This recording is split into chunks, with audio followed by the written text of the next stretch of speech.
আজ 14ই ফেব্রুয়ারি Valentine's day, যা সবার কাছে ভালোবাসার দিবস হিসেবে পরিচিত। কিন্তু কিভাবে শুরু হয়েছিল এই ভ্যালেন্টাইন্স ডের প্রচলন, সে বিষয়ে জানা আছে কি?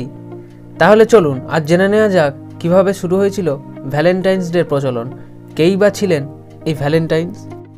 এই সমস্ত কিছুর উত্তর পেতে গেলে ফিরে যেতে হবে পাশ্চাত্য সভ্যতার ইতিহাসের পাতায়। মূলত এই দিনটি পালন করা হয় সেন্ট ভ্যালেন্টাইন নামক এক ব্যক্তির মৃত্যুদিনকে স্মরণ করার জন্য। খ্রিস্টীয় উৎসব হিসেবে পালিত হয়ে আসছিল। পরবর্তীতে লোক ঐতিহ্যের ছোঁয়ার মধ্যে দিয়ে এটি বিভিন্ন দেশে আস্তে আস্তে প্রেম ও ভালোবাসার সাংস্কৃতিক, ধর্মীয় ও বাণিজ্যিক একটি অনুষ্ঠান হিসেবে পরিণত হয়েছে। 269 সালে ইতালির রোম নগরীতে সেন্ট ভ্যালেন্টাইন নামে একজন খ্রিস্টান পাদ্রী ও চিকিৎসক ছিলেন। সেই সময় রোম ইতালিতে খ্রিস্ট ধর্ম প্রচার করা অপরাধ ছিল। সেই সময় ধর্মপ্রচারে লিপ্ত হন সেন্ট ভ্যালেন্টাইন। তৎকালীন রোম সম্রাট ছিলেন দ্বিতীয় ক্লাডিয়াস। সেই সময় সেন্ট ভ্যালেন্টাইনের জনপ্রিয়তা মানুষের মধ্যে বাড়তে থাকে, তাই সম্রাট দ্বিতীয় ক্লাডিয়াস তাকে বন্দি করেন এবং তার কারণ দেখান সেন্ট ভ্যালেন্টাইন নাকি অনেকের সঙ্গে অবৈধ শারীরিক সম্পর্ক রয়েছে। এই অভিযোগে তাকে বন্দি করা হয়।